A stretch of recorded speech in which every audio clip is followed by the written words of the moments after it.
Welcome to the Cozy Storytime, your peaceful space to unwind and relax. Before we start, make sure to subscribe and like the video for more cozy stories every night. Now, take a deep breath, get comfortable, and let's drift into a peaceful slumber together. This time I will tell you about Pinocchio. Let's get started. The story of Pinocchio begins in a humble workshop, where an elderly carpenter named Geppetto lived alone, spending his days crafting various wooden objects. Geppetto was not a wealthy man. His life was simple, yet he carried a longing in his heart. He had lost his wife many years ago, and now, with no children of his own, he felt a profound emptiness. His loneliness echoed through the wooden walls of his modest home. However, Geppetto's loneliness did not stop his creativity and passion for his craft. One day, Geppetto set about carving a new piece of wood. It was a special kind of wood, smooth and well-shaped, yet full of character. It was not a random piece of timber. Geppetto had a certain fondness for it. Something about its grain seemed to call out to him. He decided to carve a puppet, something he could bring to life in his own way, a companion for the long nights and solitary days. In his heart, he desired nothing more than the joy of having a child of his own, and he dreamed of making this puppet a living, breathing boy. With his chisel and hammer, Geppetto worked diligently. As he carved the wood, the form of a little boy began to emerge. The shape of a small, wooden figure with delicate features, resembling a child. Geppetto named him Pinocchio, after the wood from which he was crafted. The puppet was flawless in its design.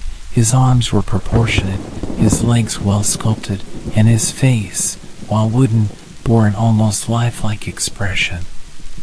However, it was still just a doll, wooden and inert. That night, after finishing his work, Geppetto stood back and admired his creation. He smiled at the puppet's likeness, yet his smile was tinged with sadness. He knew that no matter how lifelike his creation appeared, it could never replace the real joy of having a son. He sighed deeply, silently wishing that the puppet might somehow come to life. It was a fanciful thought, one that belonged to the realm of dreams. As the evening deepened, Geppetto prepared for bed. He closed his eyes, but his thoughts remained on the wooden figure. He had worked so hard on it, and the idea of Pinocchio becoming more than just a carved doll was a wish that tugged at his heartstrings. In his sleep, Geppetto unknowingly murmured his wish, "I wish you were a real boy." Unbeknownst to him, his wish did not go unheard. In the sky above, a celestial being took note of Geppetto's longing in his kind heart. This being, known as the Blue Fairy, had the power to bring the impossible to life. She had watched Geppetto for some time and had seen his genuine, albeit lonely, kindness. Touched by his desire to bring joy into his life, she decided to grant him his wish. Just as the clock struck midnight, a strange and wonderful event occurred. The wooden puppet, which had been lifeless just moments before, began to twitch and move. Slowly, its wooden limbs shifted, and a soft glow enveloped the figure. Geppetto, lying in his bed, was startled awake by the strange movement. He could hardly believe his eyes when he saw the puppet standing on its own two wooden feet. It was alive. Pinocchio blinked his painted eyes and looked around, seemingly confused. His wooden body creaked as he moved, yet he was undeniably more than just a puppet now. Geppetto, too, stood frozen in amazement. His heart raced as the miracle unfolded before him. He could scarcely believe it, but he knew that what he was witnessing was real. His creation had come to life. Pinocchio was no longer just a puppet. At first, Pinocchio did not know how to speak. He had no understanding of the world beyond the walls of the workshop. He looked at Geppetto with wide, innocent eyes, as if waiting for some guidance, as if looking for answers. Geppetto, overwhelmed with joy, rushed to him. He knelt down and embraced the wooden boy, his heart full of emotion. "You are alive!" Geppetto exclaimed, unable to contain his excitement. "You are my son, Pinocchio." The puppet looked up at Geppetto, tilting his head, as if trying to understand what had just been said. For a moment, there was a silence between them, as if Pinocchio was searching for a response that was still locked within him. He slowly raised his arm and touched Geppetto's face, his fingers still wooden but carrying the gentle touch of life. It was a soft, tender moment, one that captured the quiet joy of a parent meeting their child for the first time. Pinocchio, now alive, was full of curiosity, eager to explore the world around him. Geppetto, in his joy, forgot the weariness of his old age. He immediately began to teach Pinocchio how to walk, how to speak, and how to be a good boy. It was clear to Geppetto that this miracle was not just a gift, it was an opportunity, a chance to nurture this boy and give him the life he had always wished for.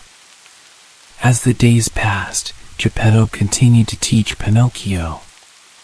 He explained the ways of the world, the importance of honesty and kindness, and the responsibilities that came with being a real boy. Pinocchio, in his innocence, took in every word, though much of it went over his head. But Geppetto was patient. He believed that, with time, Pinocchio would learn to grow and understand the complexities of life. The small wooden boy was eager to please his new father, but he was also full of questions and wonder. His world, so new and vast, was full of possibilities, and every day was a new adventure. Yet, despite his best efforts, Geppetto couldn't shake a nagging feeling. There was a concern deep in his heart. Could Pinocchio truly become the boy he had always hoped for? Could a puppet, brought to life by magic, learn to be a real boy, full of wisdom and maturity? Geppetto was unsure, but he was determined to give him the best chance possible. This was the beginning of their journey together, a journey filled with love, challenges, and the promise of growth. Pinocchio, though made of wood, was now alive in a way that was both wondrous and daunting. As Geppetto looked at his son, he could only wonder what the future would hold. After his miraculous transformation into a living, breathing boy, Pinocchio began his journey of learning what it meant to be a real boy. For the first time in his life, he could walk, talk, and move like a human. The sense of wonder was overwhelming, and everything around him seemed new and full of possibility. However, this newfound freedom came with challenges, and it was not long before Pinocchio found himself in situations where his innocence and lack of understanding led him down a path of poor choices. Pinocchio's first major lesson began when Geppetto, eager for his son to be a well-educated boy, sent him to school. Geppetto, filled with the hopes of seeing Pinocchio grow into a respectable young man, thought it best to give him an education, knowing that learning would be key to Pinocchio's future. He even made Pinocchio a special school outfit, a small hat and jacket, and handed him a book to help him begin his journey toward knowledge.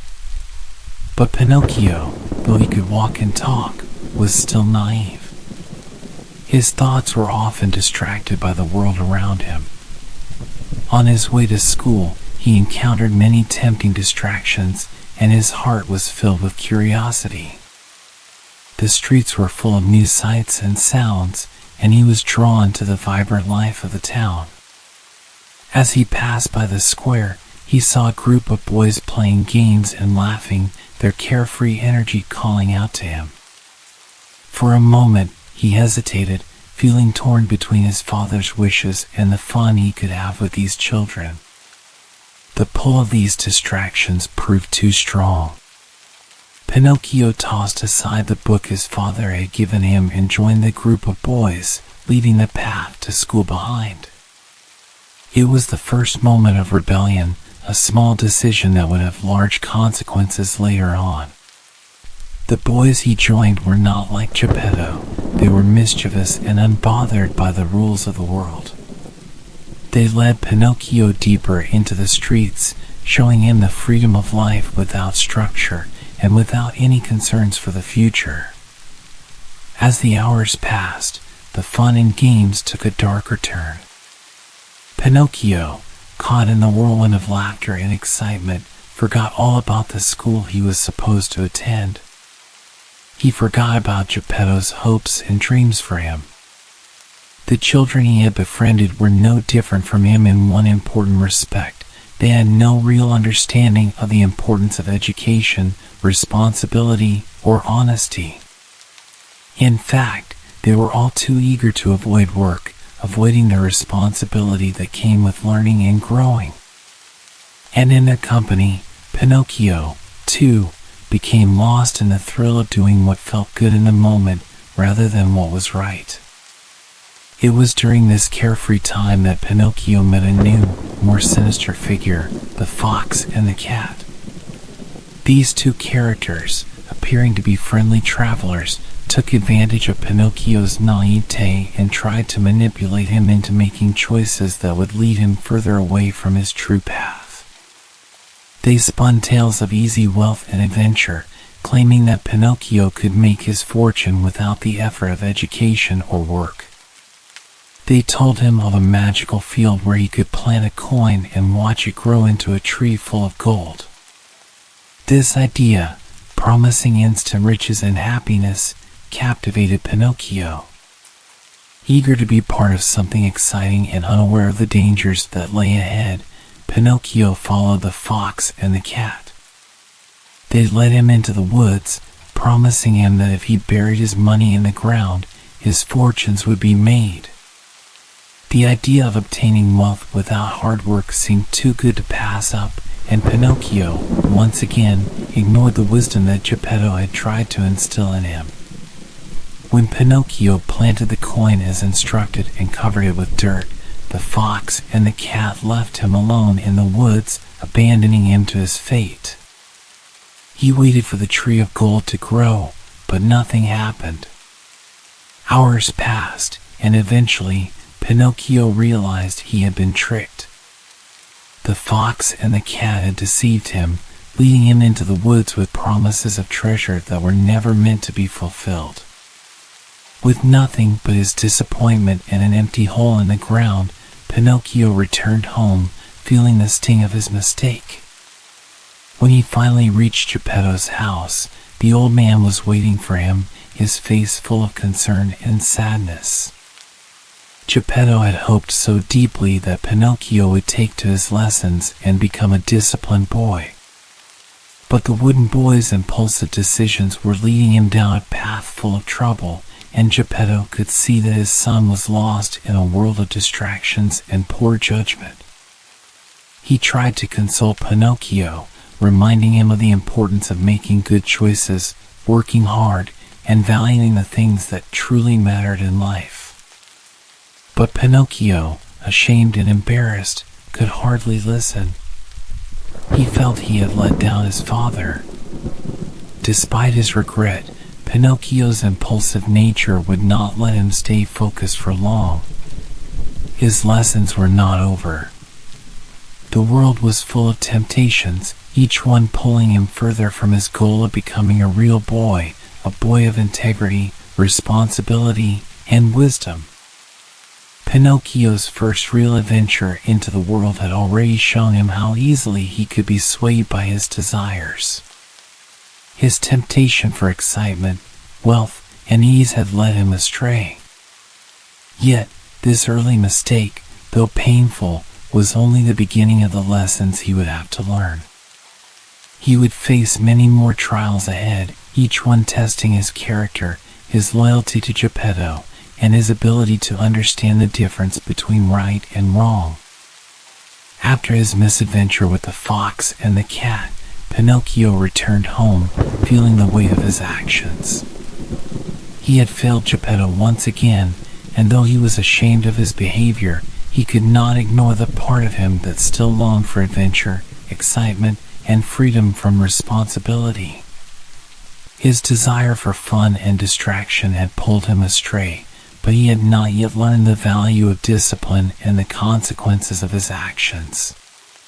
Pinocchio's lesson in responsibility was far from over, and the temptations of the world continued to tug at his heart. One day, while walking through the town, he heard music in the distance, a familiar sound that promised a day of fun. His curiosity led him to the source of the music, a puppet show. A traveling puppet show had set up in the town square, and a large crowd had gathered around. The puppeteer, a man named Master Fire Eater, was busy putting on an elaborate performance. The colorful display of moving puppets, dancing and performing tricks, drew Pinocchio in like a magnet. He had been a puppet just days earlier, and now, seeing the other wooden figures moving and performing, he was mesmerized. The idea of puppets becoming alive again, this time for the purpose of entertainment, felt strangely comforting to him. Without much thought, Pinocchio paid the entrance fee to watch the show, using the last of the money that Geppetto had given him for school supplies. He was so caught up in the excitement of the performance that he didn't notice how the hours slipped away. As the show concluded, Pinocchio felt a rush of emotion. He admired the puppets, their graceful movements, and the joy they brought to the audience. The experience left him feeling both satisfied and saddened. He had been a puppet once, and here, in front of him, was the life he might have lived if he hadn't been granted the chance to become a boy. But as the performance ended, something even more tempting came to light. Master Fire Eater, the puppeteer, began speaking to the crowd, announcing a special opportunity for those who wished to join the show. He said that he was looking for new, talented performers and that anyone who wanted to be a part of the troupe should come forward. Pinocchio's heart raced as he imagined himself joining the puppet show, performing for an audience and living a life full of admiration and applause. For a moment, he was captivated by the idea of being a famous puppet, performing for crowds all over the world. He quickly became enamored with the thought of joining the troupe, forgetting all about Geppetto's wishes for him to become educated and responsible. Pinocchio's mind spun with excitement. Being part of the puppet show would be an easy way to make a name for himself, to gain fame, and to live a carefree life. He completely disregarded the idea that being part of a traveling show might mean more of the same things that had already led him astray, a life without purpose, without education, and without any meaningful growth. Despite knowing deep down that Geppetto would never approve of his decision, Pinocchio felt a powerful pull toward the puppet troupe.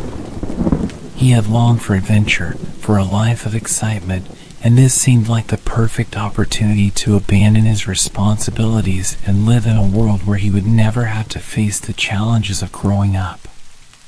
Pinocchio decided to join the troupe, ignoring the small voice in his heart that reminded him of his father's love and care. He approached Master Fire Eater, expressing his desire to be part of the show. The puppeteer, seeing the eager boy, was more than happy to have him join. Master Fire Eater had seen the potential in Pinocchio. The boy was full of energy, and his previous experiences as a puppet gave him a unique quality that the audience would surely love. Pinocchio soon found himself among the troupe, learning how to perform in front of audiences. As the days passed, he grew more and more absorbed in his new life. He reveled in the attention and adoration of the crowd, feeling a sense of fulfillment that he had never experienced before. However, this newfound success came at a cost.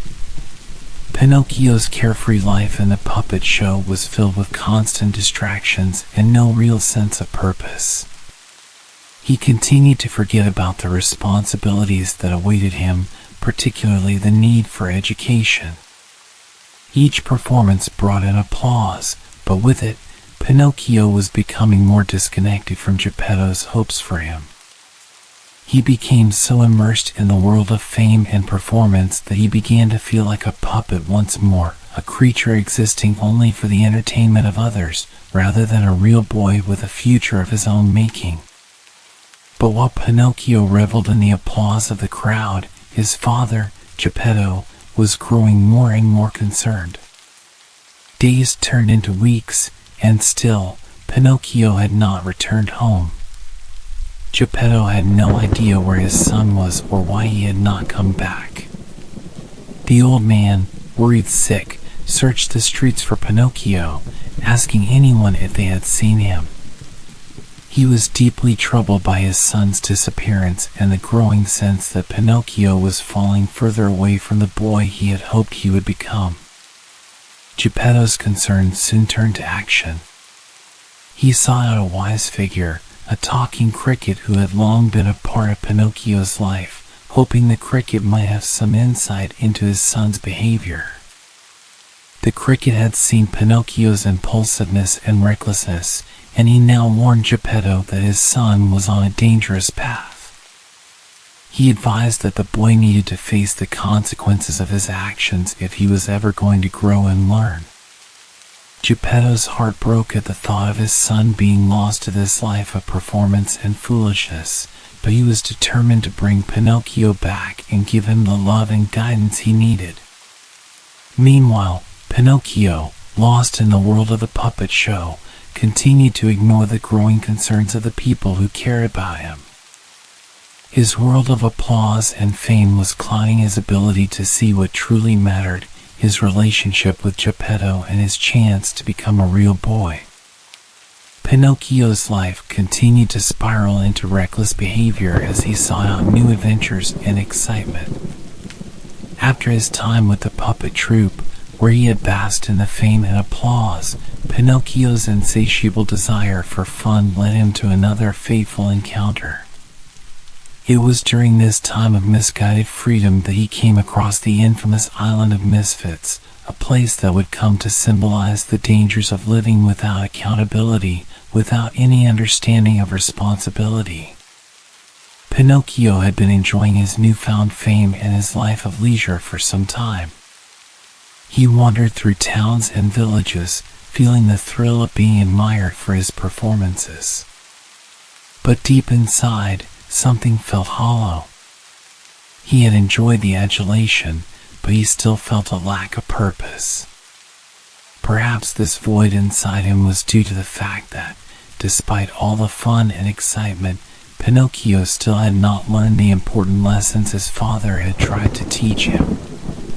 He had not learned how to work for something, to commit to a path, or to understand the value of being responsible. One day, while exploring further and searching for more thrills, Pinocchio met a man who promised him even more fun, a life of complete freedom where no rules existed. The man told him of a magical place, an island of misfits, where all the children could be free from the constraints of rules and expectations. The island was rumored to be a paradise, a place where children could do whatever they wanted without fear of punishment or the need for responsibility. No school, no work, only endless days of games, food, and fun. Pinocchio's curiosity was once again piqued. He had already rejected his education and his father's wishes in favor of carefree adventures, so the idea of an entire island filled with children free from any obligations seemed like the ultimate dream. The man, seeing Pinocchio's eager expression, promised him that it was a place where he could play all day, every day, and never have to worry about anything again. Ignoring the little voice inside him that reminded him of his father's love and his potential for something greater, Pinocchio eagerly agreed to follow the man's lead. They traveled to the island of misfits, and as soon as Pinocchio arrived, he was overwhelmed by the chaotic freedom of the place. Children were everywhere, running wild, laughing, playing, and engaging in all kinds of activities with no supervision, no rules, and no consequences. The air was filled with a sense of wildness and carefree joy, and Pinocchio was swept up in the moment. For the first time, he felt truly free from all the responsibilities of life. There was no school, no work, and no need to answer to anyone. This was everything he had ever wanted. But like all things that seemed too good to be true, the island of misfits held a darker secret, one that would reveal itself soon enough. At first, Pinocchio reveled in the freedom of this new life, enjoying every moment of the indulgence it provided. But over time, he began to notice changes in the other children. As they played without limit, something strange began to happen. They started to change physically, losing their human characteristics. Slowly, the more they played without care or consequence, the more they transformed into donkeys. At first, the transformation was subtle, but soon it became impossible to ignore. The children, who had once been full of energy and joy, began to grow donkey ears and tails, their human bodies turning into those of beasts. Pinocchio, too, started to feel the effects of the island. He found himself becoming sluggish, less aware, and more easily distracted. His body began to feel heavier, and his movements became clumsier. The carefree days of endless fun were taking their toll. He realized too late that the cost of living without responsibility was far greater than he had imagined. As the transformation progressed, Pinocchio's mind grew clouded, and he felt a creeping sense of dread. He tried to resist, but the pull of the island's pleasures and the transformation of his body was too much for him to fight. Pinocchio felt himself slowly becoming more like the other children, becoming a donkey, a creature driven only by base desires and impulses, incapable of thought, responsibility, or future planning. This horrifying realization came too late. Pinocchio had fallen into the trap of indulging in instant gratification, and now he was paying the price. His very humanity was being stripped away, and the life he had longed for, a life without consequences, without duty, was turning him into something he had never imagined. The once lively and curious boy was now facing the frightening reality of his poor choices. But even in the face of this transformation, a spark of hope remained inside Pinocchio. He had learned too many lessons in the past not to realize that he still had a chance to save himself. It was this hope, this small flicker of realization, that urged him to make a change before it was too late. In the midst of his transformation, Pinocchio's heart began to stir with regret. The carefree life that he had once thought was a paradise now felt like a prison. The fun, the freedom, the indulgence, all of it had come at the cost of his true self. He missed the days when he had a father who loved him, when he had purpose and direction. But now, standing on the verge of becoming a donkey, Pinocchio realized that he had to make a choice. He had to decide whether he would continue down this path, losing everything that mattered, or whether he would change, seek redemption, and return to the life he had rejected before. In that moment, Pinocchio remembered the love of his father, Geppetto. He thought about how much Geppetto had cared for him, how much he had sacrificed to give Pinocchio the opportunity to live. It was this memory that brought him the strength he needed to fight against the transformation and the pull of the island. As Pinocchio stood on the verge of complete transformation, something stirred within him, a deep realization that he could no longer continue down the same path.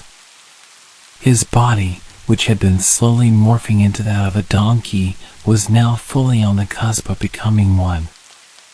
However, the memory of his father, Geppetto, flooded his mind, grounding him in a way nothing else could. Pinocchio had remembered, as the transformation took hold, that it was love and care, something he had long overlooked, that had given him life in the first place. Geppetto's constant efforts to teach him and raise him, despite all the wrong choices Pinocchio had made, stood out in stark contrast to the selfish life he had been living. His love for his father was real, and it was stronger than his desire for momentary pleasure. In that moment, Pinocchio's heart stirred with a determination to change, to correct the mistakes he had made. As Pinocchio fought against the transformation, he found strength in his love for Geppetto and the hope that he could still be redeemed. He began to struggle against the pull of the island, against the lure of the carefree, reckless lifestyle that had almost consumed him. The spell that had been placed on him was powerful, but it wasn't invincible. Pinocchio understood now that he had to make a decision, and his desire to return to his father was the key to breaking the curse. It was then that the blue fairy, who had once given him life, appeared to him once again, sensing his inner struggle and his yearning for change. She had been watching over Pinocchio from afar, guiding him through the trials and tribulations that had shaped his journey. Now, she saw that Pinocchio was finally beginning to understand the deeper lessons of life, that love, responsibility, and hard work were the true paths to fulfillment, not the fleeting pleasures of the world.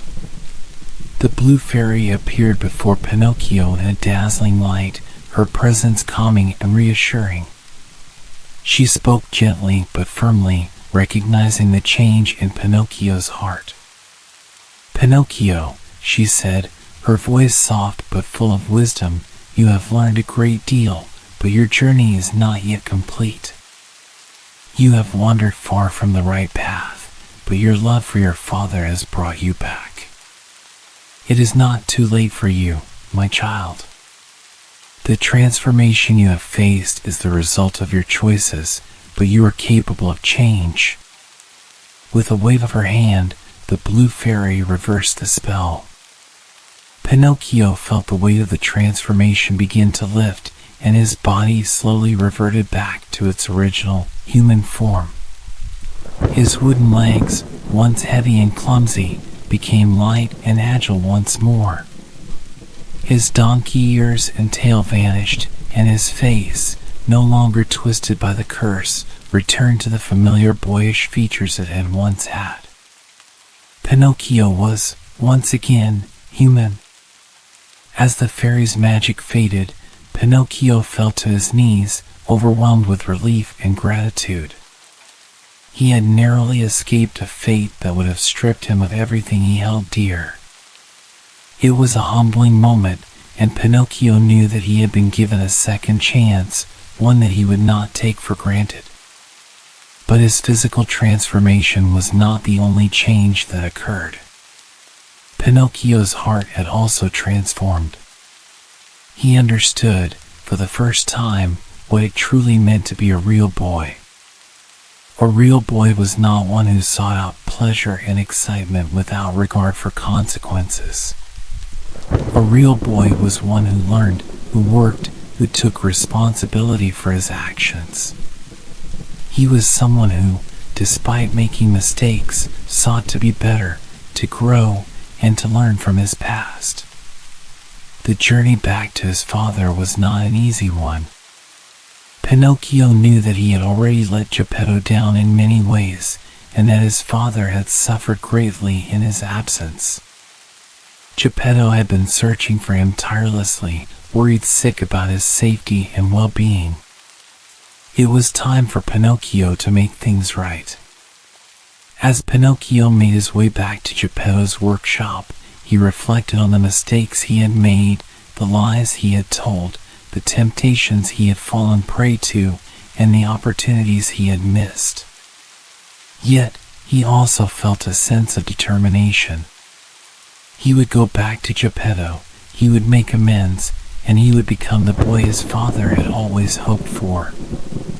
Pinocchio realized now that the love of his father was something he could never take for granted again.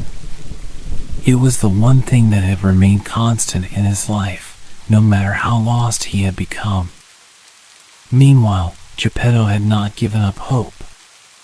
Despite the heartache, he had never stopped looking for his beloved son. Through all the hardships and the pain, Geppetto held on to the hope that one day Pinocchio would return, that he would find his way back to the man who loved him so deeply. It was on one such search that Geppetto, through an unexpected turn of events, found himself in a perilous situation. While searching for Pinocchio in a boat on the sea, he encountered a terrible storm. The boat was tossed and turned by the violent waves, and it seemed as though Geppetto would be lost to the ocean forever. But just as all hope seemed lost, a miracle occurred. Pinocchio, having found his courage and sense of responsibility, heard his father's cries for help. Without hesitation, Pinocchio dived into the sea, risking his own life to save Geppetto. He fought against the waves and struggled against the storm, reaching his father and pulling him to safety. It was in that moment, as Pinocchio saved Geppetto from certain danger, that the final lesson was fully realized. Pinocchio had not only saved his father's life, but he had also proven that he was now a real boy, not because of his wooden origins or the magic that had brought him to life, but because he had learned what it meant to love, to sacrifice, and to care for others. After Pinocchio's heroic rescue of Geppetto from the storm, it became clear that he had undergone a profound transformation, not just physically, but emotionally and morally as well. No longer was he the naive, impulsive puppet who sought out pleasure and excitement without thought for the consequences. No longer was he the boy who had rejected responsibility in favor of carefree adventures. Pinocchio had found a deep sense of purpose, and it was rooted in the love he felt for his father and the responsibility he now understood he had to bear as a son. Pinocchio and Geppetto, reunited and safe, returned to the small workshop that had once been their home. But this time, their lives were different. Pinocchio, having learned so many difficult lessons, no longer saw the world in the same way. He understood now that love, sacrifice, and hard work were the true keys to a fulfilling life, and it was these lessons that had shaped his path toward becoming a true boy. As they arrived back home, Geppetto looked at his son with a mixture of relief and joy. For so long, he had worried about Pinocchio, not knowing whether he would ever see him again, and now, here he was, standing before him, a real boy, changed by the trials of the world, but still his son. Pinocchio's eyes were full of gratitude, knowing that his father had never stopped searching for him, never stopped loving him. Pinocchio, now fully aware of his own shortcomings and his newfound wisdom, could not help but feel a sense of deep remorse for the pain and suffering he had caused Geppetto. He had made so many mistakes, yet his father had continued to love him without question. Pinocchio knew that the road ahead would not be easy, but he was ready to make amends. He had learned that real joy did not come from fleeting pleasures, but from the relationships we nurture and the responsibilities we fulfill. With his heart full of humility and love, Pinocchio took on the responsibility of caring for Geppetto in return for the years of love and care his father had given him. He dedicated himself to becoming a hard-working, responsible boy, someone his father could be proud of. He went to school and worked diligently, learning new things every day. He became the kind of son that Geppetto had always dreamed of, someone who had finally understood the value of growth, learning, and responsibility. The changes in Pinocchio were not just about his behavior, they were reflected in his heart and in the way he interacted with the world. He was no longer the careless, self-absorbed boy who had been so easily led astray by false promises and empty desires. He had learned to make choices based on wisdom and love, and he began to see the world not as a playground of endless pleasures, but as a place of learning, hard work, and meaningful relationships. Pinocchio's transformation into a true boy was not just a physical change, but a moral one as well. His soul, once filled with the impulsiveness of childhood, had matured into one of responsibility and care. The world that once seemed so full of temptations and distractions now appeared to him as a place for growth, purpose, and love. He understood now that the key to being a real boy was not about appearances or magical transformations, but about becoming someone who could be trusted, someone who could love and be loved, and someone who could rise to the challenges of life with courage and integrity. The Blue Fairy, who had once given Pinocchio life, now returned to reward him for the changes he had made. She recognized the depth of his transformation and the goodness that had grown in his heart. She smiled at Pinocchio and Geppetto, seeing the father and son standing together in harmony. "Pinocchio," the Blue Fairy said with a gentle smile, "you have proved yourself to be a true boy in every sense of the word. Not because of magic, but because you have learned the greatest lesson of all, that love, responsibility, and hard work are what make a person real. Your heart has grown, and in doing so, you have fulfilled your true potential." With that, the Blue Fairy granted Pinocchio the final reward he had longed for. His transformation was complete, and he was now a real, flesh and blood boy. The wooden puppet had become a human child, not by magic alone, but through his actions, choices, and growth.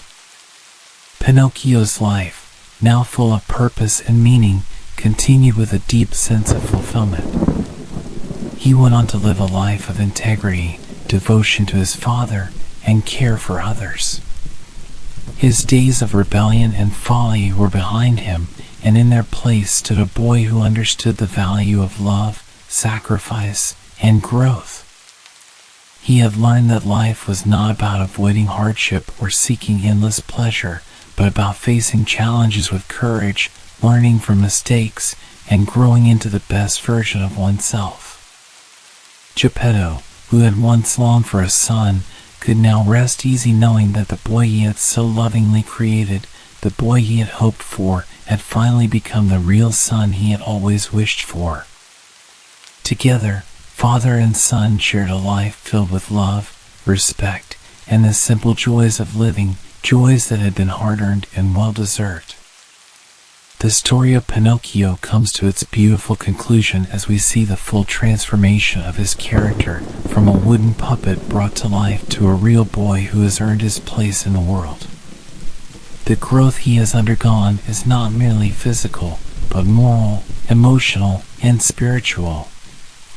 The lessons he learned from his many trials of honesty, love, responsibility, and sacrifice have shaped him into a boy worthy of the love of his father and the admiration of those around him.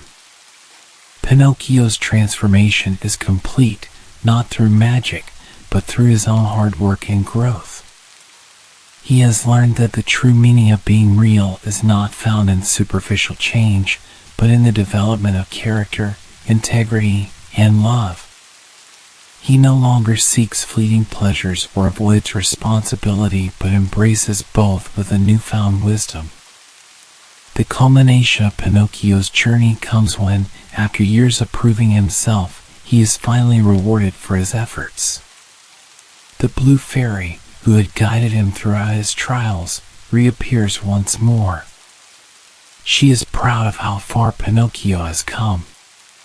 The boy who once dreamed of a carefree life, avoiding education and duty, has now become a boy who embraces his responsibilities and shows care and love for his father. The fairy sees the real growth in Pinocchio, the transformation from a child of impulsive desires to one of wisdom, integrity, and self-awareness. The blue fairy, in recognition of Pinocchio's growth, speaks to him one final time. "Pinocchio," she says, "you have learned the greatest lessons of all. You have learned to love, to take responsibility, and to work hard for the things that matter. Through your choices, your actions, and your love for Geppetto, you have truly become a real boy." With these words, the blue fairy smiles, and with a wave of her hand, she grants Pinocchio a final gift, the gift of a real, human life. He is no longer just a wooden boy with a heart full of wonder and mistakes. He is now a living, breathing human boy, one who has earned the right to live a full, meaningful life. Pinocchio's transformation is complete, and he is finally free from the struggles and mistakes that once defined him. Pinocchio's life from this moment on is filled with the joys of living, not because everything is easy, but because he now understands the value of hard work, love, and the lessons he has learned along the way. With Geppetto by his side, he continues to grow, becoming not just the son Geppetto had dreamed of, but a son full of wisdom, kindness, and responsibility. As the story closes, Pinocchio reflects on his journey. He looks back on the days when he was lost in temptation, when he made mistakes, and when he tried to avoid the hard work that would lead to a better life. But now, those days are behind him. He has a future ahead of him, filled with endless possibilities. A future where he can continue to learn, grow, and make a difference in the world around him. Pinocchio's story, though filled with trials, is ultimately one of redemption, love, and transformation. It is a story that reminds us all that it is never too late to change, to grow, and to find the true meaning of life. Pinocchio has become everything he was meant to be, not because of magic, but because of the choices he made, the lessons he learned, and the love he shared. Geppetto, now with the son he had always dreamed of, looks at him with pride and joy. They continue their life together as father and son, bound by the love that has withstood all trials. Pinocchio is no longer just a boy made of wood, he is a boy made of heart, mind, and spirit, truly a real boy at last. And so, the story of Pinocchio ends, but his new life, one of growth, wisdom, and love, has only just begun. That's the story of Pinocchio. Hopefully this story can help you sleep. Good night.